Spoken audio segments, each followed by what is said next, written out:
Sauce the boss in the building. Sauce the boss in the building. Sauce the boss in the building. About you, and it's no one else like you is what they're getting. Positive vibes only. 24-year-old Shout out to King Sauce Boss in the build about you, and it's no at the spa to use the cryotherapy chamber, a futuristic pod meant to expose the body to sub-zero temperatures for a few short minutes. It was supposed to aid in recovery and reduce inflammation, but what was meant to be a 3-minute session lasted over 10 hours. Chelsea was found the next morning, frozen solid, locked upright in the chamber, her body exposed to negative 240-degree temperatures. It's believed she accidentally became trapped inside. Whether it was a mechanical failure or a tragic misstep remains unclear. What is known is that there was no safety personnel present and no automatic shutoff kicked in. Alone and unable to escape, Chelsea succumbed to hypothermia in just minutes. But her body wasn't discovered until hours later, a stark, horrifying reminder of just how dangerous cutting-edge wellness treatments can be. Her death sparked outrage, investigations, and urgent calls for regulation in the cryotherapy injury. But for Chelsea's family, friends, and co-workers, nothing could undo the night she was left to freeze to death, trapped in a machine designed to heal. The incident with Rey Mysterio and El Perro Aguayo Jr. This was a wrestling match, a tag team match, where it was going to be one of the biggest wrestlers here in the United States, being Rey Mysterio, one of the biggest wrestlers in Mexico, being El Perro Aguayo Jr. Everybody's obviously excited to see this wrestling match, and it's going normal, it's going fine. They're going at it with each other and stuff, but in one specific part of the wrestling match, which is about to be the end, basically, you see Rey Mysterio want to set up like his signature move, and it goes off script because you know how wrestling is scripted. So it goes off script, and Perro Aguayo Jr. he like falls out of the ring, but he falls awkwardly. He basically like hit the edge of the arena with his back. Oh my god! So he goes back on the arena because he knows that it was like not part of the script, and then that's when he gets drop kicked. When he gets drop kicked, he goes against the ropes like he was supposed to, but he just kind of falls unconscious. Everybody's still like cheering and shit, you know. He's just knocked out. Rey Mysterio does a signature move. It just kind of goes over Perro Aguayo Jr.'s head because he's still like just laying there. Even somebody comes over and starts shaking him and like saying, "Yo, bro, wake up, wake up, wake up." Wrestling match finishes and Rey Mysterio's team wins. Instead of cheering, everybody's still concerned because he has now moved from that same position. At this point, everybody goes over to him and realizes that he's not conscious, right? And he died live on TV. Did Rey Mysterio get backlash after this? Yeah, so after that whole incident happened, because it was an accident. Yeah. A lot of people were sending Rey Mysterio death threats. He was even thinking about quitting wrestling completely. Nothing sounds more psychologically twisted to me than to be a juror in a high-profile murder case, specifically when you know more about the case than you originally thought, or when you might even be involved in the murder itself. This is Justin Kemp, a writer who got stuck on jury duty for a very high-profile murder involving a woman named Kendall. Kendall was found dead after a night out at a bar in Savannah, Georgia. Being accused of killing her is the woman's boyfriend, who was seen yelling at her at the bar that night, eventually chasing her out into the parking lot. To this day, he maintains his innocence, but as more details in the case emerged, Justin realized that he was actually at the bar that same night, and coincidentally, he might have actually been involved in Kendall's death. So this is actually just the plot for the new crime movie called Juror Number 2, which is directed by Clint Eastwood. I just watched it, and I cannot stop thinking about it. Throughout the movie, Justin struggles with a moral dilemma being a juror. Should he do the right thing and come forward at the risk of destroying his own future, or should he stay quiet and possibly send an innocent man to jail? This movie does a fantastic job at highlighting the true moral complexity that real jurors face in the legal system, especially in high-profile cases. It really shows how decisions in the courtroom can turn on one single moment, and how nothing can really prepare you for the psychological challenges you'll face when holding someone's entire future in your hands. Watch Clint Eastwood's Juror Number 2, now streaming on Max. If the news cycle proves anything, it's that our chaotic world is not slowing down anytime soon. Every single day brings a new headline. I got sexually assaulted by Joe Gatto, the Impractical Joker. Joe Gatto, one of the stars of the TV show Impractical Jokers, has been accused of sexual assault. Now, according to the girl who posted the TikTok and shared her story about what allegedly happened, she's been talking about this for over a year and DMing celebrities trying to get someone to listen, but no one really paid attention until now. So according to her, she met Joe completely by chance while having brunch earlier that day, and here's a photo from that chance meeting. So afterwards, she DM'd him, and eventually she got tickets to go out and see him that evening at his comedy show. She also shared videos and photos of the show itself, and then afterwards she got to meet Joe one more time. And here's where it gets weird. Here are some screenshots that allegedly show their conversations. You can pause to read them if you'd like. But according to her, eventually, after she had been drinking for a while, he invited her to come up to his apartment. Here's a screenshot showing that part of the interaction. Now, she hasn't shared with us exactly what happened when she got up to the apartment, but she did share this photo which allegedly shows the aftermath of the encounter. And she refers to this entire incident as a sexual assault and claims that she doesn't like to go back there in her mind and doesn't really like talking about what exactly happened. Now, we haven't received any response yet from Joe Gatto himself, but as a massive Impractical Jokers fan growing up, this is massively disappointing. And I'll keep you guys updated if anything else happens in this case, because I'm sure there are going to be more developments. Don't watch this video unless you have all of your doors securely locked. This unsettling case will make you terrified of your neighbours. It was the 29th of July 1994 in Hamilton Township in New Jersey. Megan Kanker was just the sweetest little 7-year-old girl. She was living with her parents and her 2 siblings and was pretty well behaved for a little girl. However, like most 7-year-olds, I feel like she was a little bit unaware of the dangers of the outside world. On the day in question, Megan seemingly vanished from her home. Mum just happened to notice that Megan's bike was lay outside, but there was no sign of Megan anywhere. Like any mum would do, she frantically went round all of the neighbours, questioning them about whether they'd seen Megan. Unfortunately, she had no luck. Everyone denied seeing her, but one neighbour was lying. Now, unfortunately, Megan's mum had no choice but to call the police at this point, and the nightmare just started getting worse and worse. Police showed up and again questioned all of the neighbours, but one person's story didn't really seem consistent. This neighbour was Jesse Temendquas, and honestly, I'm probably totally butchering that name. He just seemed super suspicious to them, and they wondered why his story kept changing ever so slightly,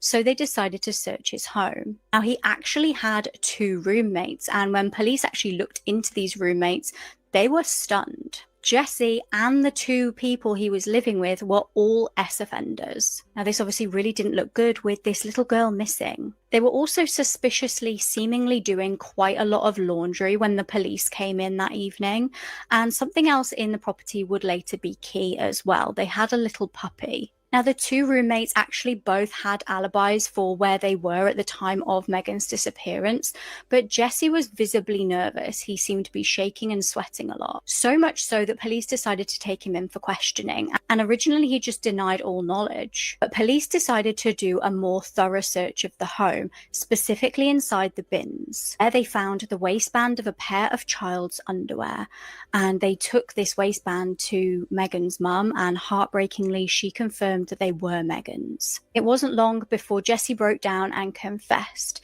in what feels like, honestly, a classic cautionary tale that you would tell children. Jesse had lured Megan over to his house with the promise of seeing his puppy. He arred her, then strangled her with a belt before disposing of her body in a nearby park. Bless her, Megan had really tried to fight him off, which was evident in the bite mark that Jesse had on his hand. Now, infuriatingly, he had been convicted of an S offence twice previously. How was he just allowed to carry on living his life like normal? In 1981, he essayed a 5-year-old girl in the woods, but just got a suspended sentence. Just a year later, he tried to essay and he choked a 7-year-old girl. He was released after just 6 years behind bars for apparent good behaviour. Now, he was initially given the death penalty for Megan's murder, but when this was abolished, it was changed to life in prison. Megan's death led to the creation of Megan's Law, which requires registered S offenders to make their information publicly available, including their name, address, and photo. In 2001, Texas became the setting of one of the most hauntingly cruel crimes imaginable. 25-year-old Shantae Millard, high and intoxicated, was speeding down the road when she plowed into a homeless man named Gregory Biggs. The impact was horrific. It shattered her windshield and lodged Gregory halfway through the glass, his mangled body twisted and broken. But somehow, he was still alive. Barely. His legs dangled outside the car, his head was bleeding, and he was conscious, gasping, moaning, begging for help. But Shantae didn't call 911. She drove home, parked her car in the garage, shut the door, and left him there. Gregory lay trapped in the shattered windshield, bleeding out onto her dashboard, suffering in agony for nearly 2 days. He cried out as his life slowly slipped away, just feet from where Shantae slept. When he finally died, alone and unheard, she tried to cover it up. She burned the car, lied, and placed Gregory's body in a park. But the truth bled through the cracks. Shantae Millar was eventually convicted of murder and sentenced to 50 years in prison. But no sentence could ever match the slow, silent horror Gregory endured. A man who was treated like roadkill, left to die in the dark. I don't think there's ever been a family with more skeletons in their closet and horrific dark secrets than the Murdaugh family. If you live in South Carolina and this was 5 years ago, you'd probably hear the name Alec Murdaugh and think of a powerful, well-respected attorney. But in reality, this man was straight diabolical. Not only did he steal millions of dollars from his law firm and clients, he then proceeded to secretly murder his own wife and son in a desperate attempt to gain sympathy and delay the investigation into what he was doing behind closed doors. This all played out in a way that made him the victim. He said that he just so happened to discover his wife and son killed, and at first people believed him. But the mystery would only deepen when just a few months later, Alec himself would be found shot in the head on the side of the road. He did survive this, and most would think that he was attacked too, just like his family. But it would later be proven that he tried to stage his own murder so that his surviving son could collect on a $10 million insurance payout. This is one of the most disturbing yet confusing cases I have ever read about, and the layers go so deep with this family that include a string of suspicious deaths all tied to them. If you want to learn about this case from the very beginning, then you should read this book. It's called Tangled Vines, Power, Privilege, and the Murdaugh Family Murders by John Glatt. He reconstructs the rise of the Murdaugh family and the double murder that would rock the community. If this case is confusing to you, but you still want to learn everything about it, I'd suggest starting here for a clear breakdown. What are you doing here? Where's our shoes? They like to follow you around here. The Beatty Mansion in St. Joseph, Missouri. Come on in. Right here in this stairwell, there was a for a drug-addicted girl. I first saw shadows and then heard singing, and then I heard the creaking of the banister up there and then dropping with a loud crack. People go there to die. Honestly, I don't go in here because I've heard things moving in there. I was down here the other day and I heard and in this window there is a fuzzy-headed woman who appears to be not quite together in the head, and she likes to scream and she'll stand in that window.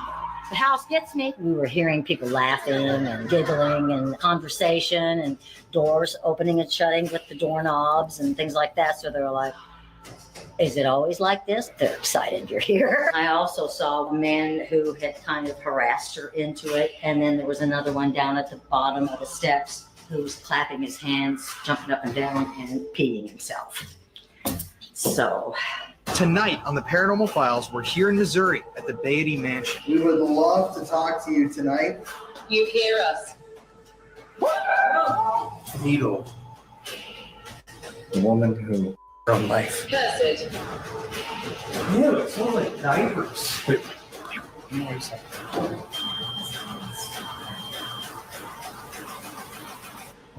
I mean, there's no question for you that it's haunted. Oh, absolutely.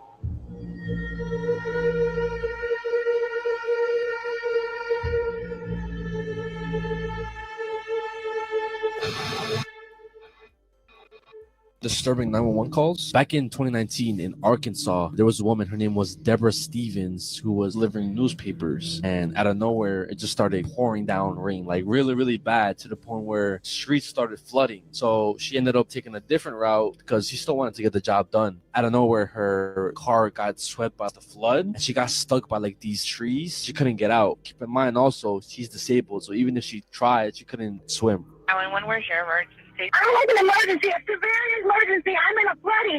My car veered off the road while I'm doing my newspapers, and I'm flooded over here on the end of Kincaid, and it's all the way up to my windows, and I can't get out, and I'm scared to death, ma'am. Okay, what's your name? Debbie Stevens, please help me. I don't want to die. You're not going to die. Hold on for a minute. Well, I'm scared. I'm sorry.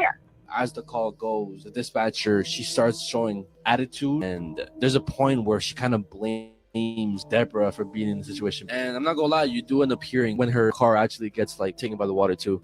Somebody save me. Am I not on the phone with you trying to get you some help? Yes, Okay.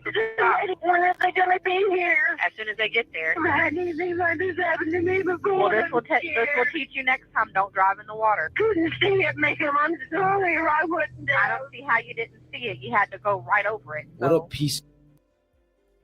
Is working hard to manage migraine one big nope? About It you, may and be it's time no to one say else yes to like you is Vyepti. what they're getting. Positive vibes only. Shout out to King Saul's boss in the building. Shut 5801 at the end. Miss Debbie, you're going to have to shut up, okay? I need you to listen to me. It's helping me pin your location, so don't hang up on me. The part about this whole thing also is that dispatcher, she was never fired, and the only reason why she was never charged was because that exact same day was her final shift. She had put her 2 weeks notice exactly 2 weeks before that call. That's why she was fucking acting like that. And that's why she didn't really give a fuck. There was no murder weapon because she killed him via text. This was the most controversial crime case of 2017. When someone dies at the hands of another person, we usually have a crime scene, DNA evidence, and a murder weapon. But what about when the weapon is the accused's own words? This is the case of death by text. Conrad Roy was an 18-year-old boy born in Massachusetts. He was who was 12 at the time. We played almost all the time together, and one day he asked me if he could borrow 20,000 coins from a game called Tibia, the equivalent of $1,000. He promised to pay me back as soon as possible, so I agreed to lend him the coins he wanted. At that point, Gabriel stopped answering my messages, which surprised me greatly. He then removed me from his list of friends on our favorite game, and I never heard from him again. I couldn't believe it and went mad. So I drew up a plan for revenge. I hid in Gabriel's house and waited for Gabriel to be alone. And one day it was the perfect moment. His mother had left and he was alone. So I knocked on his door and he opened up to me. I forced my way into his house and locked the door. I then started torturing him and raped him. Then I took the power cable from his computer and strangled him with it. He stopped moving and I took his body and tried to take him to the cellar of the house. But as I moved him, I realized that his body was too heavy, so I started to cut off his legs. And that's when Gabriel started to wake up, but I continued what I was doing all the same. I then continued to move the body, and his brother arrived shortly afterwards, discovering the horrible crime scene I had committed. This might be the most gruesome death of all time, and whatever you do, don't look up the picture. This is 18-year-old Nikki Castoris, and on Halloween 2006, she crashed her father's Porsche 11 driving at more than 100 miles per hour. She was trying to switch lanes when she suddenly clipped another car, lost control, and then flew over the middle of the highway onto traffic lanes and into a concrete toll booth. And when police arrived, they walked into literally a nightmare. They arrived minutes later and they found Nikki's body still strapped to the driver's seat, but her head, however, was no longer attached to it. Nikki's head was completely severed in half and it wasn't a head anymore. I can't even describe what it looks like because it's so disturbing. The wreckage and the scene were so brutal that the coroner wouldn't let her parents identify her body. But unfortunately, her parents were not spared from seeing the gruesome scene. Photographs of Nikki's death had somehow found their way onto the internet and they spread extremely quickly. MySpace pages who were acting as some sort of tribute for Nikki's death posted the horrifying pictures of the accident. Nikki's parents then received countless emails of the photographs, and there was no escaping the trauma. Bonnie, and I was 22 years old at the time of the incident in 2014. I was living with my boyfriend, Marco Gallo Romero, who was 36 years old at the time. Initially, everything seemed fine, but I quickly realized that it was just a facade of his personality because our relationship became toxic. I even talked to my mother, informing her that I urgently needed to break free from his control and leave, but I didn't have time to do so. On July 7th, 2014, Marco and I had an argument, and he stabbed me. He then decided to make a hole in the wall of the attic of our house, and that's where he chose to hide my body. My family quickly became worried about my disappearance, and Marco assured them that I had run away without leaving a trace. Yet he knew the truth. It was on May 17th, 2022 that Marco was arrested, not for my murder, but for that of his girlfriend, Paula. He stabbed her 14 times. About you, and it's no one else Once at the like police you is station, what they're he getting. confessed to Positive killing vibes me and only. bricking me in 9 years Shout out to old. King Saul's boss He in the then building. pointed out the exact location of my body, and I was able to be identified by the tattoos I had on my body. So, in your opinion, what punishment does he deserve? I was tortured to death and raped by 100 gang members. My name is Junko Furuta, and this is my story. I was only 17 years old and living a peaceful life in Tokyo. I was a studious student, but everything changed when my classmate Hiroshi Miyano made advances towards me, which I refused. On November 22nd, 1988, when I was walking home from school, I was kidnapped by him and 3 other men. They took me to a hotel. They held me captive and tortured me for 44 long days.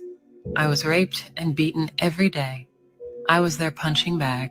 They started by inserting all sorts of objects like lighted bulbs and fireworks into my private parts. They also had fun hanging me from the ceiling with ropes. They made me take my own urine and eat all kinds of insects, including cockroaches. Then my tormentors invited other people to participate in my rape and torture.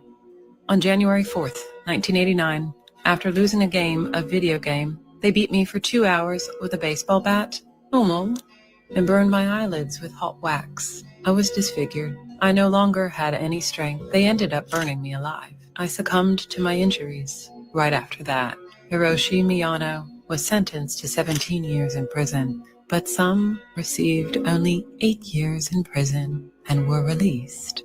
I bet you didn't know that the original Barbie was based on an R-rated German escort doll. My page is all for people with dark curiosities, and if that's you, I think you'll like the podcast.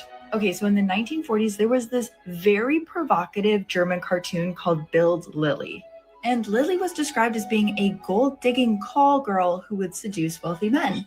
And mind you, this is the 40s, so this is really dicey for the time. Like, here's Lily joking about taking her bikini off in front of a police officer. So by the 50s, they make a doll version of her that's like a gag gift. It's even dicier and more inappropriate than the cartoon was, and men loved it. They just basically gave it to each other. So around this time, Ruth Handler, who's one of the co-founders of Mattel, is traveling Europe. And she sees the slutty Lily dolls, and she's like, oh, girls in America will love this. And then in 1959, she debuts Barbie at the New York Toy Fair. Like, you can see that Barbie is just a spitting image of Lily. And apparently Ruth knew it too because she bought the rights to Build Lily and she put them out of business. Just something to remember when you watch the movie this month. Barbie was based on a girl who was way ahead of her time. This is a very recent case, and it's the story of 8-year-old Jackson Morrow. Having an 8-year-old son myself, this one really hits hard. Jackson lived in Michigan with his parents, Mia and Brian. The couple had been investigated multiple times by Child Protective Services over the treatment of Jackson, but he was never removed from their care. This is a prime example of being failed by the system. Jackson attended school at the Logan Autism Learning Center, but the couple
fanatic? Microsoft Rewards has a brand new way for you to earn digital gift cards from Roblox. Just sign up for Microsoft Rewards, then search, play, and shop on Edge, Xbox, Bing, and other Microsoft products every day. You'll earn Microsoft Rewards points, which you can redeem for digital Roblox gift cards. So what are you waiting for? Get started now. Bloody Lily dolls, and she's like, oh, girls in America will love this. And then in 1959, she debuts Barbie at the New York Toy Fair. Like, you can see that Barbie is just a spitting image of Lily. And apparently Ruth knew it too because she bought the rights to build Lily and she put them out of business. Just something to remember when you watch the movie this month. Barbie was based on a girl who was way ahead of her time. This is a very recent case, and it's the story of 8-year-old Jackson Morrow. Having an 8-year-old son myself, this one really hits hard. Jackson lived in Michigan with his parents, Mia and Brian. The couple had been investigated multiple times by Child Protective Services over the treatment of Jackson, but he was never removed from their care. This is a prime example of being failed by the system. Jackson attended school at the Logan Autism Learning Center, but the couple soon became sick of the teachers reporting them to CPS for mistreating Jackson, and they pulled him out. Brian Morrow also has a daughter who used to live with the couple and Jackson. She stated to police that they didn't like to deal with their son as he smelt like urine, and they'd often lock him away in his bedroom, ignoring his cries. He even broke the bottom of his door so that he could stick his hand out. On May 3rd, 2022, 911 responded to a call from Jackson's grandmother. When they arrived at the Morrows' home, they found Jackson laying on the couch, and it was clear that he hadn't only just passed away. Jackson was extremely thin, and the couple soon revealed to police that he'd actually passed away the day before. They hadn't called authorities because they wanted to spend time with their son before they came and took him away. Later that day, the couple were tested for drugs, and both tested positive for methamphetamine. Jackson's autopsy revealed that he was extremely malnourished. He weighed just 31 pounds, which medical records show was the same weight that he was at just 3 years old. His cause of death was neglect, and it was treated as a homicide. In June 2022, both Mia and Brian Morrow were arrested and charged with 1 count each of first-degree murder. Both Mia and Brian had their charges reduced to second-degree murder after agreeing to plea deals. Mia agreed to serve a minimum of 25 years, and Brian agreed to serve a minimum of 22 years. On sentencing Mia, Judge Laseta criticised her for doing nothing as her autistic son wasted away before her eyes. She said, "He looked to you to protect him. I don't understand this. He weighed just 31 pounds at the age of 8 years old." On March 13, 2023, Mia Morrow received a sentence of 25 to 50 years. And Brian Morrow is due to be sentenced on April 17, 2023. These are the Tylenol murders, one of America's greatest mysteries. The Tylenol murders are a series of poisoning deaths that occurred in the Chicago area in September 1982. The case remains one of the most infamous instances of product tampering and led to significant changes in the packaging and marketing of all over-the-counter medications. In the early days of September 1982, 7 people in the Chicago area died after ingesting extra-strength Tylenol capsules that had been tampered with. The victims ranged in ages from 12 to 35, and their deaths were initially attributed to cyanide poisoning. The tampering occurred after the capsules were manufactured and before they reached the store shelves. An unknown person or persons had removed the Tylenol capsules from their original packaging, added cyanide to the pills, and then placed them back into the packages. The tampered bottles were then placed on store shelves for sale. The discovery of the poisoned Tylenol capsules led to widespread panic and fear. Authorities warned the public not to consume any Tylenol products, leading to a massive recall of over 31 million bottles of Tylenol capsules. Other pharmaceutical companies also pulled their products from shelves even though they had not been tampered with, due to concerns about copycat crimes. Law enforcement launched a massive investigation into the Tylenol murders but struggled to identify the culprit or culprits. The tampering appeared to be random and no connections were found between the victims. The perpetrator had seemingly contaminated Tylenol bottles at various locations. The media coverage of the Tylenol murders was extensive, and it had a lasting impact on public perception of product safety. The incident resulted in changes to the way companies package and seal over-the-counter medications to ensure the safety of consumers. No one has ever been charged or convicted in the connections with the Tylenol murders. However, the about case you, and prompted it's no one Congress to else pass the like Federal you is what they're Anti-Tampering getting. Act in Positive vibes 1983, only. making it a Shout out to federal King offense Sauce to Balls tamper in with the consumer building. products. The Tylenol murders serve as a chilling reminder of the potential dangers of product tampering and the importance of stricting security measures in the manufacturing and packaging of consumer goods. The victims' families and the public in general were forever changed by this. Really being held captive. Okay? It is a hostage.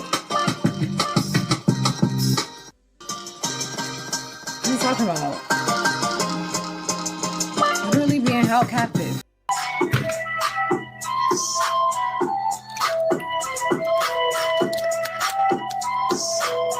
My fault. The beats is blasting. The beats is beating. We got some shit to unbox because you know we have new decks on the way. Wait, new waves for the play bay.